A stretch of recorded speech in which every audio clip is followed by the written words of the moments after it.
So the early spoilers for Boruto 2 Blue Vortex Chapter 20 have just been released. And this chapter is the moment we have been waiting for. I'm going to skip right to it and just say Sarada finally awakens and uses her Mangekyo Sharingan in this chapter.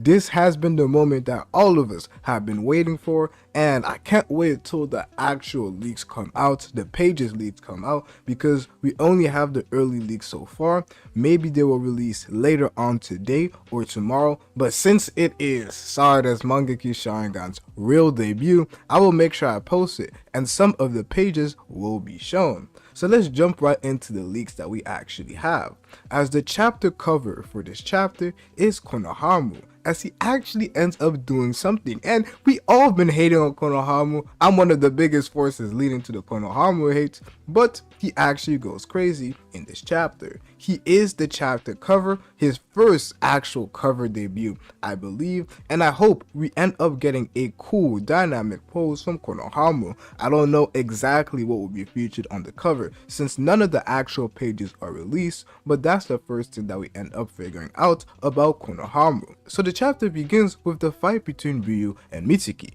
just like we saw in one of the early leaks. And at first, looking at the leaks, it seemed like Mitsuki was really keeping up with Ryu and was pushing him back from one of my explanations. But at the end of the day, Ryu is a Senju, and he ends up beating Mitsuki quite overwhelmingly. This tells me two things. One thing that is good to know is that there really is the possibility that Mitsuki is capable of fighting Ryu, although he had his sand activated, which I think is really good to see from Mitsuki. So it's not like he was absolutely destroyed without even being able to do something. Mitsuki.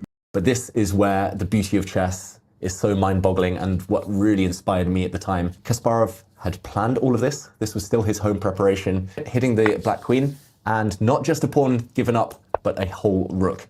This was the new move, the novelty. Hello everyone, and welcome back to Howl's Hall of Fame, where I showcase some of my favorite games, players, moments from the chess world. And for this next installment in the Hall of Fame, we're going to delve into chess history back in time to 1995, and it's a World Championship match between Garry Kasparov and Vishy Anand, two of the GOATs of chess, two legends of the game. At the time, 1995, Kasparov was at the peak of his powers. Anand was fantastic, but not quite at his peak yet, I would say. He later became world champion around 10 years later in the mid-2000s, and yeah, never really looked like he would turn back. He's still going strong to this day, Vishy Anand, but Kasparov has retired since then. The reason I've chosen this game is because it had a big impact on me as a budding chess player. I was around 5-6 years old at the time when I first kind of was shown these games by one of my first ever chess coaches. He said, look, you need to follow this player, Garry Kasparov. You need to play like him to be the best. And although I never was able to mimic the style of Kasparov, he was very dynamic, very energetic with his play. It was still inspiring to me as a kid to see this totally different kind of game being played out. I thought chess was just about taking the opponent's pieces, counting your extra pawns at the end of the game and winning like that. That's still how I play to this day. But Kasparov, it was all about power, energy, relentless pressure on the opponents. And that's exactly what we see in this game. Let's jump right in. Kasparov against Anand, 1995 World Championship in New York. So this game started with e4, best by test, the favorite move of most of the world champions, I've got to say. e4 met by e5, Anand playing in very solid fashion. A bit of backstory here, as we see this Spanish opening, the Roy Lopez. Kasparov had been frustrated in the first 9 games of this match. The match started with 8 consecutive draws. Kasparov wasn't used to that. He was dominant in the world of chess at the time. He was winning every single tournament he played in, by a big margin as well. So Anand had done a great job of frustrating Kasparov. After all those draws, Anand struck first. Anand took the lead in the match, but he woke the beast. Kasparov, clearly angry, had prepared a nasty surprise in the opening. And here we see the Spanish, which is all about putting pressure on this black knight. And not the Spanish exchange, taking this knight, instead retreating. This is one of the main lines of this opening. Black comes out with the knight, and after castling the king, Anand plays the open Spanish. So the main moves here are normally bringing the bishop out. You can push your pawn forward to kick away white's bishop, for example.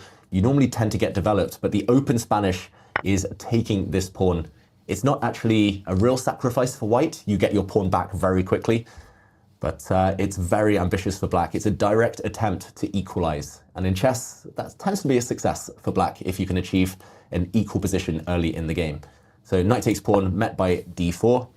Black here, because his king is in the center, cannot really afford to continue getting greedy. Pawn takes pawn would end really badly for white here after a pin, first of all. And this black knight now caught in the crossfire. Once it's defended, another pin comes into effect.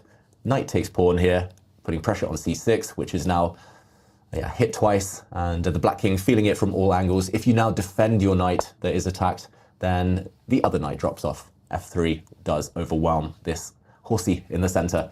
So this is still mainline theory. If we go back to the game, instead of pawn takes pawn, however, Anand gives back the pawn. He doesn't capture it in the center. He plays pawn to b5 instead, kicking away the white bishop. And the bishop retreats, and now d5 again. You cannot afford to be greedy while your king is in the center in chess, especially when your opponent has already castled, developed their pieces.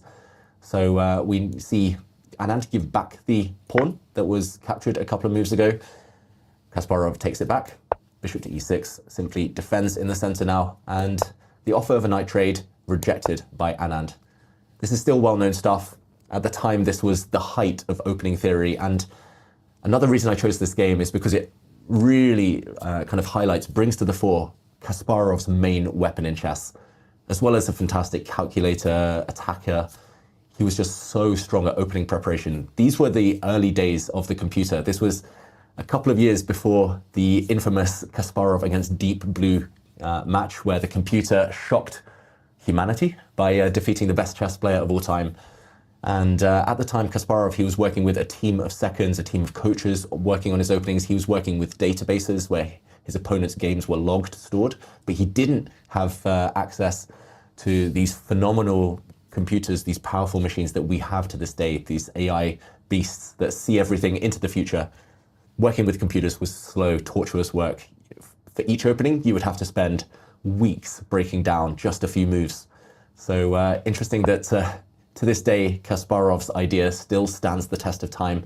He pushes his pawn forward, black breaks in the center, and now the first sacrifice. Instead of trading bishops, which is the most popular move these days in 2025, instead of taking this piece, he jumps his knight forward to g5. This is a sacrifice. The knight is simply hanging, but instead of taking this knight, which is nowadays regarded as the best move, Anand captured a pawn. He should have taken this piece because modern practice tells us that queen to f3, the idea behind white's last move, this is a nasty pin hitting an undefended knight. This can be met by the cold-blooded castle's queenside, just giving back the piece. The whole point, I should mention, behind this hit is that the knight cannot really be defended in a good way. If you use your bishop to defend it, then you lose focus of this f7 pawn. Suddenly you've opened up white's bishop, and queen takes pawn here or bishop takes pawn are both strong moves. This one continues. White opens now up the center. There's a pin here, so the black knight cannot react. This is already a winning advantage for white. So actually, if we rewind, giving back the piece is best. And castling queenside, this wasn't known back in 1995, but this would have given black an equal position. We see a bishop trade, white regains the knight that he'd earlier sacrificed, and black takes a pawn. The whole point is that black is next move going to put the queen in the center, force the queens off the board. There's just one check in the corner, but this is not scary. The black king can run, and the king is safe. A queen alone cannot deliver too much damage. She needs backup, and Anand would have been fine. But he was thrown off balance by this knight sacrifice, which wasn't so popular back in the 90s. And Anand didn't react in the best way. He traded off a set of pawns. First, the bishop came off the board, and now the pawn is recaptured. The whole idea for black is to bring the queen in. And remember how we were talking about white queen jumping out with a nasty pin on this diagonal? That square is now covered by the black queen. A queen exchange, not what Kasparov had in mind. But this is where the beauty of chess is so mind-boggling and what really inspired me at the time. Kasparov had planned all of this. This was still his home preparation, his home cooking. And the cooking tasted pretty sweet after dropping the bishop back. Another gambit, hitting the black queen. And not just a pawn given up, but a whole rook. This was the new move, the novelty, the new idea, essentially offering to trade knights, which did happen in the game, a set of knights disappearing. And now the point becomes clear. Queen takes rook is possible. It is a legal move, and Anand could have been greedy here, but he chose to trust Kasparov. He chose not to try and call the bluff. It wasn't a bluff, but queen takes rook here would have allowed a nasty check, hitting the black king. The king doesn't really want to run out into the center, where it could have been hit by a white rook. The white rook would check the black king if it runs. So blocking would have been the most logical option. But now we see the queen drop back, again with a pin. Goal was to kind of introduce the Thai people to really kind of gourmet style burgers, and that's how we started back in 2013. Did you first start in the food truck? Yeah, Yes, we only did. the food That was a food truck, we, okay. We only had the food truck, and you know, we're roaming around looking for spots in Bangkok, and that's when we settled on Sukhumvit Soi 38 back in the day. And it kind of just took off from there. People from Bangkok just really took a liking to the burgers and having kind of a different style. And that was really the beginning of our existence. And we've been around the scene now for 12 years. Okay. What type of buns are you using? Brioche. Brioche, okay. Yeah. The butter roll. Awesome on there. Okay, the burgers are about to go on.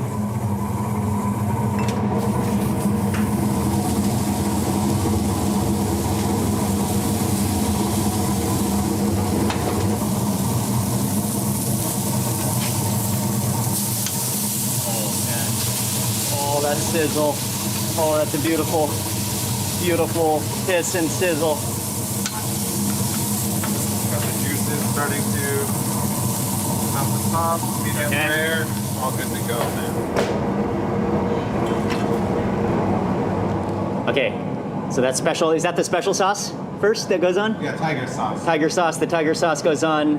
Lettuce, tomatoes, The meat. onions.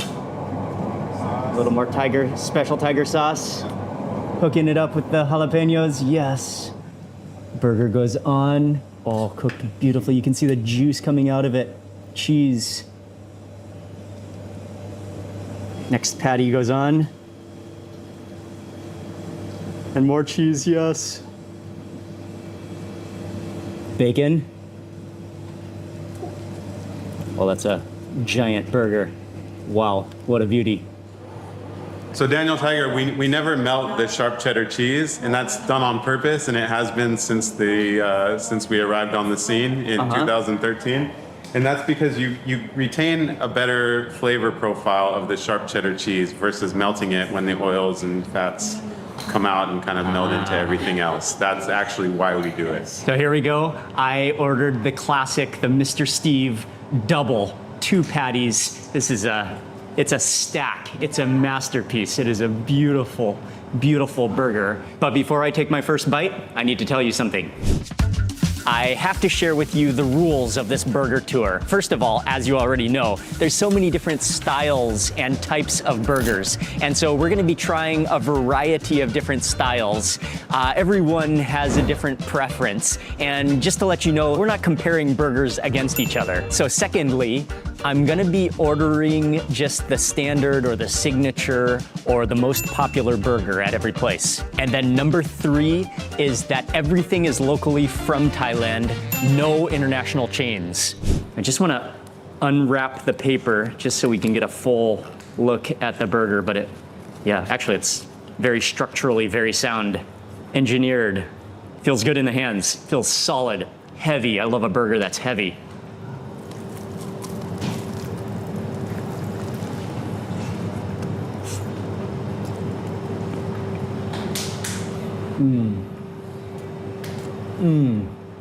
What I love is immediately you can just taste the quality of the ingredients here. Not processed cheese. This is like real flavorful, just good quality cheese that makes a big difference on this burger as well. Beef that really tastes meaty and beefy. The perfect balance of the onions, brushing aspect of the tomatoes in there. And then that tiger sauce brings a little bit of balance, a little bit of creaminess, just a little bit of sweetness to balance all those savory flavors and the saltiness. Oh, it's so good. As always, Daniel Tiger has always been one of the best burgers in Bangkok.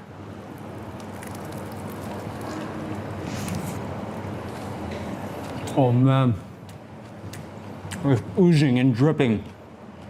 The burger juice. The bread, the brioche. It's so soft, it's so puffy, it's so pillowy.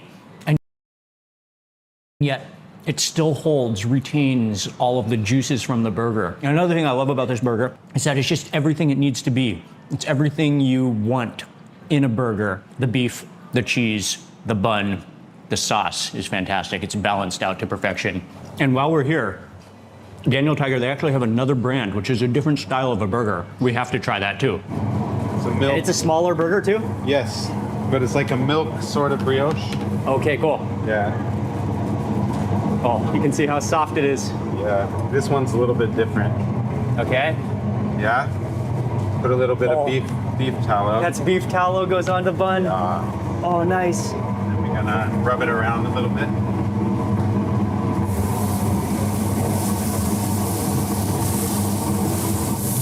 Oh, nice. Little onions get smashed into the burger. Yes, sir. Nice. Right on the onion. Oh, man. Oh, that gets a full smashing treatment. It's the full smash. Yes. Steam, the juice, the crispy edges. This one's ready to get turned here. All right, cool. Okay. This bun. Ready? So bun goes right on top of there. All this Right. stuff on the grill, you can kind of just throw it onto the burger. Nice. Doesn't have to look beautiful. Not for this. Okay. We get ketchup, a little bit of mustard, it's a thinner line, sliced pickles. One more, and we are good to go. So, Burger stack goes on. That stacks right there. Oh, that's beautiful. Yes. Okay, so this is called Stacks, and they run out of the same shop. It's part of Daniel Tiger, but this is a totally different like philosophy style. Mark was mentioning that this is the type of burger like he just likes to sit around and eat. This is the type of burger that he loves.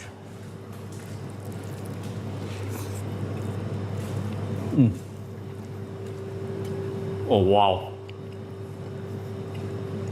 That is phenomenal. Oh man. That Maillard reaction is in full effect, bringing out the flavors of the beef. I love that smash burger Oklahoma onion technique, just smashing those onions into the burger itself so they caramelize, so they even bring out the flavor, the aroma even more. And that bun is just like, it's just a light, fluffy cloud in your mouth. This goes down dangerously too easy. Oh.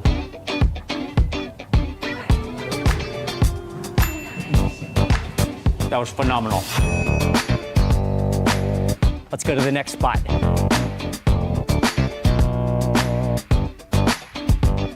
The next burger is way off the beaten path, but you don't want to miss it. And before I step inside, if you could remember to give this video a thumbs up, also subscribe for lots more food and travel videos. Let's go. So welcome to Bulldog Burgers and Beers. They really specialize in American style burgers. We're gonna meet with Patrick, who's the owner. He's gonna tell us a little bit about this place before we order the burger, but they have such a huge selection on their menu. So many different mouth-watering looking burgers to choose from. Patrick, all right? Nice to meet you. Nice to meet you, nice to meet you. And how long have you started this burger? Around 3, almost 4 years. I started. Oh, okay. I started it during the COVID time, and I couldn't find a good burger place because we couldn't get out anywhere, right? So I ended up making my own burgers. We had customers who started to the front of my house. So you started selling out of your house first? Yeah, so we brought in our customers and we made them at home. We gave them a table and we made them burgers. But it got to the point where too many people came and yeah, me and my father decided that maybe we should invest in making a shop, you know. Oh, okay. And it turned out to be pretty great. And now we're working on a second location. Very cool. Definitely a tough choice. I guarantee when you come here, when you look at the menu, you're gonna have a hard time deciding which burger to order. But I think I've made my choice. Those burgers, they're smashed. They go up into a cloud of smoke. Then the onions are smashed directly into the patty, that Oklahoma smashed onion patty. Cheese goes on, and that patty is ready. But one thing I already love is that they're using Thai Wagyu beef. So it's all Thai, all local beef.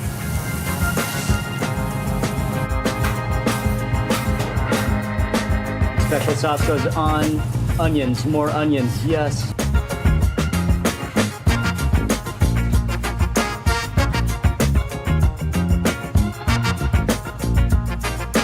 Oh man, my mouth is watering like the juices of that burger flowing out. Let's go try it.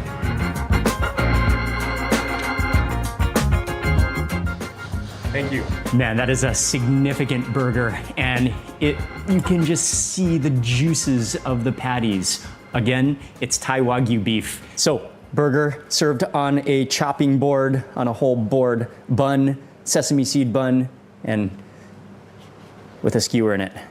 Oh man, yes, that feels good in the fingers. Special sauce.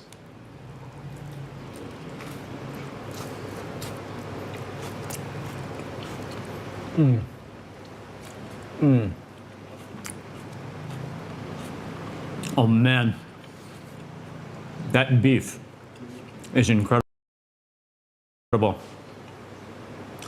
Really meaty, beefy tasting. Just enough of that sear on the griddle to even bring out the flavor even more. Medium rare, so it's extra juicy. And then you've got all those onions mashed, smashed into the burger patty itself, and they've just lightly caramelized, so they still actually have that sweetness plus that crunch, but then just absorbed with that beef fat. Man, that is a juicy, incredibly juicy burger. Man. And that special sauce, it's not overpowering. It has a balance of sweetness, that creamy richness, and then just kind of brings all the flavors together. Delicious. That is definitely calorie rich, but so much flavor. Again, you taste the freshness, the quality. I really like that beef. And also got a side of fries served in a bucket. These are just classic fries.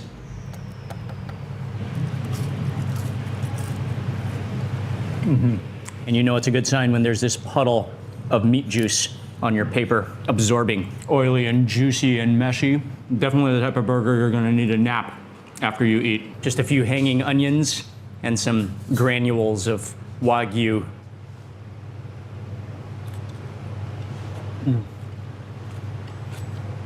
Excellent. Yeah, if you love burgers, you've gotta try it.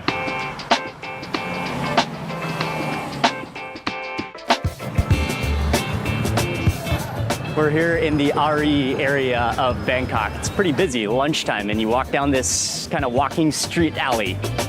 Okay, and that's the spot right there. Hey, Sawadee Krap. How you doing? Sawadee Krap. Hey, what's Such up, an man? honor. Thank you. Nice to meet you. Nice to I'm a meet big you. fan. Sawadee Krap. Sawadee Krap. Kun Sup, right? Yes. Nice to meet you. Nice to meet you, Mark. So, what was the inspiration of Barney's Burger Joint? I was an exchange student like back in high school. Oh, okay. When I was like 17, I was in the US. All right. And I ate a lot of burgers back then. Awesome. Kind of love it there. And so you loved the burgers? Yeah. But like back then I have no clue that one day I'm gonna open up a burger joint. Okay. And then life kind of took me here, so. Nice. Yeah. And so how long have you I been open? had my shop for like 8 years now. Amazing. Yeah. Okay, I'm excited to try it. All right. Okay, so starting with the bun first, buttered bun. Oh, and that bun looks nice and fluffy as well. Then onto the hot griddle. So there's a few burgers on their menu, but I'm gonna order the double trucker, which is a smash burger, one of their signature burgers. Okay, buns are toasting and the burgers are about to go on.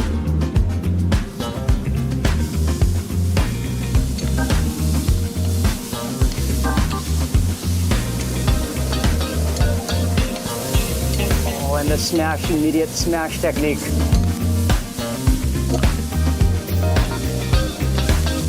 Mustard goes on. Oh, nice. Oh man, that sizzle. Means you could see all those crispy edges from that smash. Okay, flip over, cheese goes on.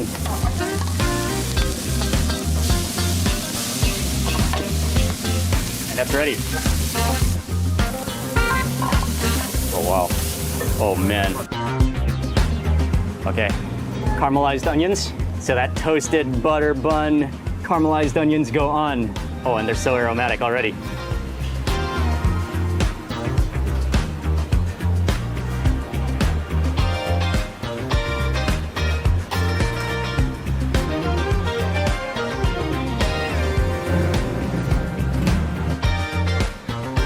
Oh, nice. Chopped raw onions go on. Yes, so caramelized onions and raw onions, always good.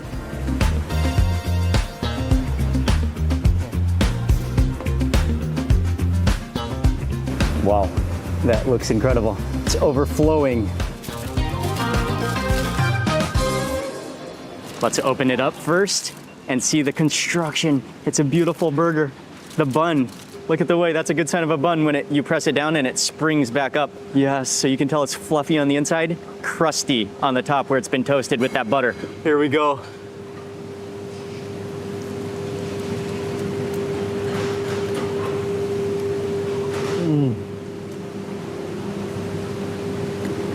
Oh, wow, yes, that is an impressive burger. Oh man, it's so good. Those crispy smashed edges. The interior is more juicy, more crumbly with that beefiness. And then you've got all those sauces. I love you get the crunch of the onion, you get the sweetness of the caramelized onions, just enough acidity from those pickles to give it a contrast and to break that richness. And then literally when you bite down, like just this squeeze, this waterfall of oily meat juice just coats your taste buds. It's dripping. Oh man, that's incredibly tasty.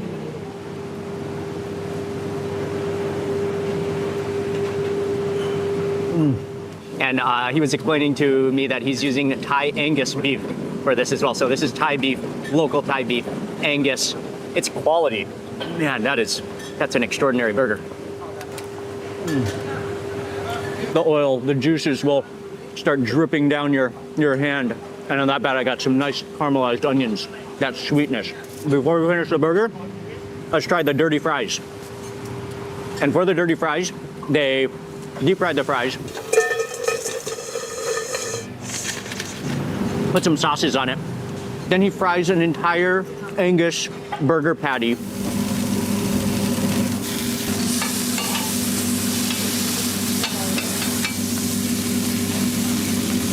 Cheese. Oh, cheese my gun. Okay.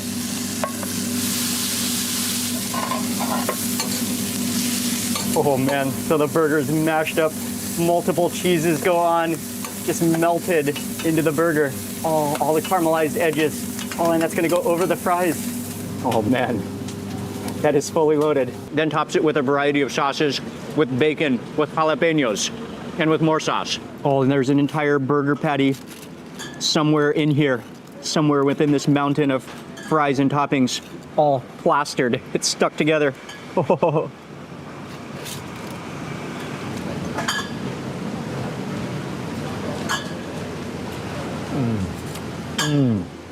Oh, I love the jalapenos, the crunch of the bacon. That's a lot of calories, and it's very tasty. The whole burger patty, again, the beefiness, the crispiness of the rice. Oh, even the fries were seasoned before you started seasoning them again and putting all the toppings on top. You can taste that like Cajun kind of seasoning as well. Very good. And go ahead. That's a trust. Loki hasn't even revealed his insane legendary Delphood and his overpowered Haki that only Shanks was strong enough to take down. But with only Ragnar, he's already starting to cause chaos on Elbaf while not even being fully freed. But for some reason, I believe Loki might be a good guy. Luffy is a really good judge of a character while also having the ability to bring people to his side. Just look at Marineford having Buggy and Crocodile, two former enemies working together on the battlefield. But let's take a step further by having Loki join the Straw Hat Pirates. Yes, the final Straw Hat Pirate. Let me explain though, as joining the crew is not as easy as many people think. From having VVB an honorary Straw Hat with that X symbol at the end of Alabasta to Carrot hype during Zou that took over, to the biggest pump fake in One Piece history with Yamato almost joining the crew but last minute backing out, and she would have been the strongest Straw Hat to join since we entered the Grand Line. But now with Loki being on the mural, with Nika fighting Imu, and maybe having the Surfpin Delfruit, the legendary Delfruit named Jormungandr, capable of destroying the world, and the reason the Holy Knights want him to join as they seem to be close with his father King Harold. But the main reason I see Loki joining these Straw Hat Pirates is not the monster trio in front of him asking with a formal invitation. No, it's honestly, it's them fighting Loki and seeing how powerful he is. But not just that, there's currently a huge Straw Hat locked up in a vault that Imu was staring at in the vault with ice there, and I think that Straw Hat might have been belonging to the ancient giant from the Void Century. And with Oda already foreshadowing this in the Thriller Bark arc, with Oz having Luffy's personality and ancient giant related to the Void Century, expect Loki to help Luffy fight against Imu. So like the video, subscribe to the channel as we do a deep dive on the final Straw Hat, and also you can't forget to join the membership as there will be a lot of exclusive perks if you join the membership, guys. Before I talk about Loki, I have to talk about the first ever Straw Hat Pirate, who's similar in a sense to Loki when it comes to Zoro being locked up, chained up, and Luffy freeing him.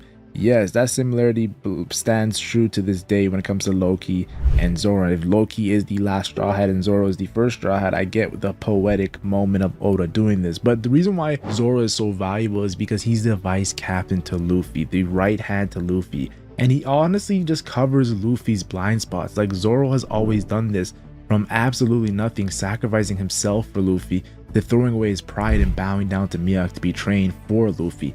Zoro has always done this, and I feel like this is a really good foundation of what it means to be a Straw Hat Pirate. Then the next Straw Hat Pirate I want to talk about is probably one of the most controversial Straw Hat Pirates. That's Usopp, Luffy's best friend, and they have that family connection because Usopp's father is Yasopp, a part of the Red Hair Pirates, crewmate with Luffy's role model Red Hair Shanks, a father figure. That is really cool to see Usopp and Luffy have that connection. Honestly, just looking at their personalities, they see the world the same way. That's why they were so hyped for Elbaf. And Luffy does have a little bit more pride than Usopp, and Usopp's more logical than Luffy. Look at all the gadgets and weapons he's created, and look how weak he is and how he made it this far. But still, at the end of the day, Usopp and Luffy's connection is really close because of how they see the world the same way. And honestly, though, sometimes Usopp doesn't have that backbone where Luffy does, and he tries to back out. But it's like we saw when it comes to Usopp yelling at Luffy versus Lucci. There's so many moments where Usopp really did come through for Luffy. And yes, they had that moment where they beefed and they fought, but that's how close they are. You ever been so close to someone that you can have a fight like that and still come together? That's their relationship. That's why I call him the best friend of the crew, and that's what Usopp is, the sniper and best friend to Luffy. Then there's Sanji. Sanji is now getting the highlight that he deserves. First of all, they recognized him as one of the wings during Wano, and now in Elbaf there's Scopper Gaban and the whole left hand being highlighted. And Luffy said it, he can't be Pirate King without Sanji. Luffy doesn't say that a lot, so when Luffy said that, that was a big deal. He went into a Yonko territory, yes, Big Mom's territory, Whole Cake Island, and he said before that in Zou, he said that Sanji's worth 1,000 men. I know Scopper Gaban took out hundreds of men or thousands of men for Roger to get him to the hospital. That was pretty cool when that was the lore that was being dropped by Scopper Gaban. He pretty much has parallels to Sanji. And honestly, when it comes to Sanji's role, he's the left hand of Luffy. Like I said, Zoro covers Luffy's blind spots. Sanji is Luffy trusts him really much. Like, I've never, out of all the crew members, I think Luffy trusts Sanji the most. Like, and he does come clutch with Mr. Prince, opening up the gates of justice. Like, Sanji does come clutch, hopping on the sea train. Whenever Luffy needs Sanji, he will do his due diligence, and that's why I say he's the left hand and deserves that. Just look at Sanji asking for permission from Luffy to take on a Yonko ship at Dressrosa, and Luffy saying go ahead. That's the trust Luffy has in Sanji. Now the next crew member, you're probably thinking, why not talk about Nami after Zoro? Because Nami pretty much joined after Zoro during that Buggy arc. So why did I say Nami for last of the East Blues? Because honestly, yes, she is part of the Romance Dawn trio, but she didn't officially join until after the Arlong Park arc. And I think Nami is one of the more interesting crewmates because she's the first female first woman crewmate of the crew. So she definitely is special in that right. And because Nami, you have to understand this. Yes, Nami loved Luffy from early on the Romance Dawn days, but she didn't know if he was smart enough to free her town. And that's why it took her a while to actually accumulate and officially join the crew. Actually, to let Luffy try, as sometimes you can see Luffy doesn't like how Nami's kind of blind to what the future holds, and that's why when she told Luffy to give up on Sanji during Hook Island, Luffy told her to shut up, which is why it took her so long to say Luffy's the man to become Pirate King, but it was still iconic during Wano. It's ironic because she's navigating the crew's future in the Grand Line and is one of the most important pieces in Luffy becoming the Pirate King. But that's the relationship I see with Nami and Luffy. It's one of the more unique relationships because it's one of those things where they're so comfortable with each other, but sometimes they're uncomfortable with what they do. That's why you see Nami always whooping on Luffy. Now, moving on to the Grand Line, this is where you get a lot of more unique crewmates, in my opinion, because the first 5 in the East Blue are like more regular in a sense. When I say regular, just how they look around the same age group and whatnot. But this is where we start seeing unique crew members, and that's what the Grand Line really does, because the Grand Line is a unique area, and Chopper is Luffy's doctor, probably the most important role in the final saga, which is to save Luffy's life, as Luffy's been taking his lifespan throughout the entire story. Also, Chopper is like Usopp, Luffy's best friend. But like I said, Usopp is Luffy's best friend because they see the world the same way.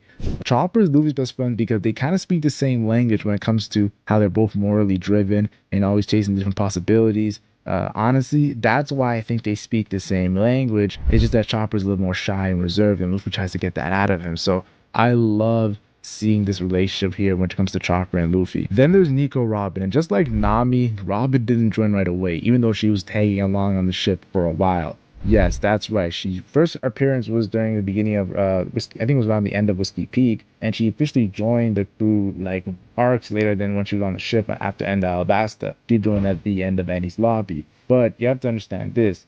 Robin is a character, like, you have to look at it. Luffy made her want to live again. She wasn't just trying to join the crew. She was trying to find a purpose, and Luffy gave her that purpose. And her role on the crew is she supervises Luffy.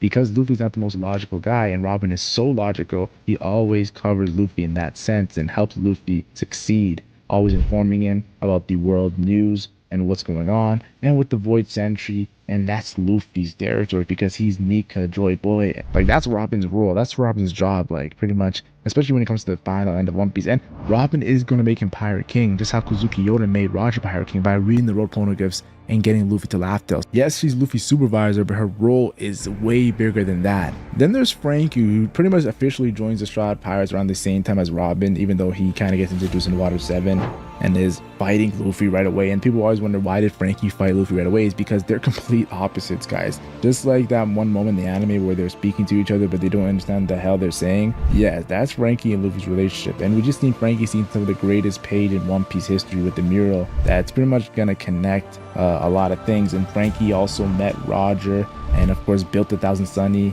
Like, you have to understand, he had the blueprints to Pluton, the ancient weapon, the Iron Giant. There's a lot of things. Franky's role is very huge, and just because he's the complete opposite of Luffy doesn't mean that they don't get along. Franky and Luffy get along supremely well, as you see every time Franky does something new, Luffy's always in awe. So we're gonna see Franky probably make Luffy the most impressed in the final saga when he does his final ancient apocalyptic weapon or whatever huge thing he does, that Luffy's gonna be in awe when they end the final war that's about to just start right now.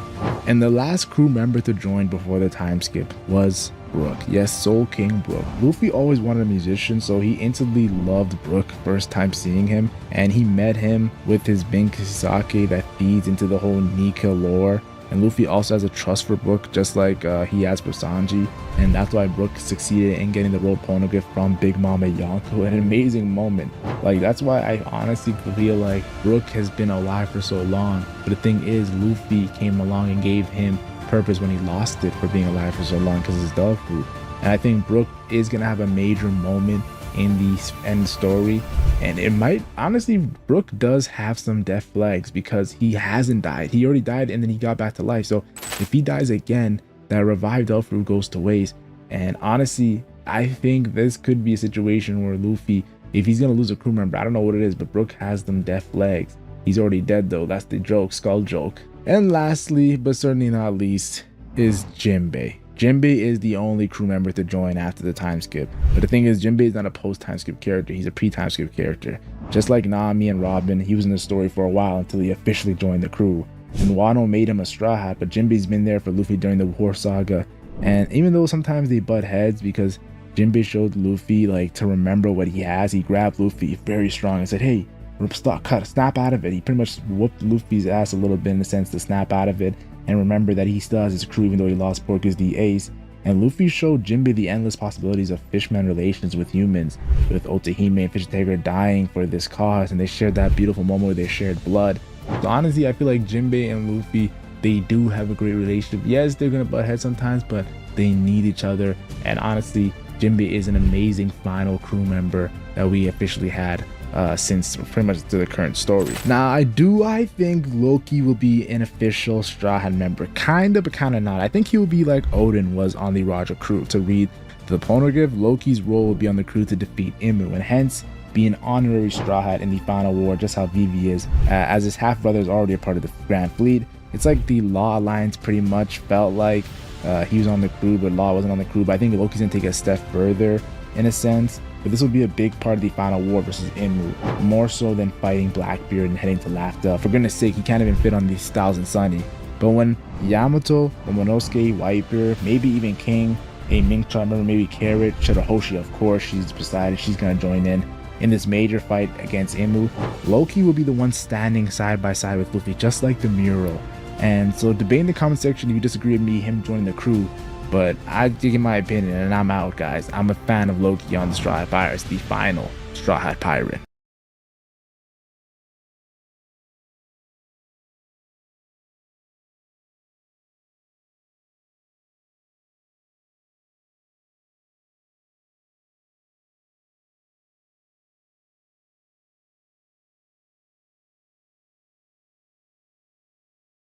It has been a little bit since we've done a little news like this, so let's get right into it and let's talk about the last theme from Justice Hunters. So let's get into it with the brand new K9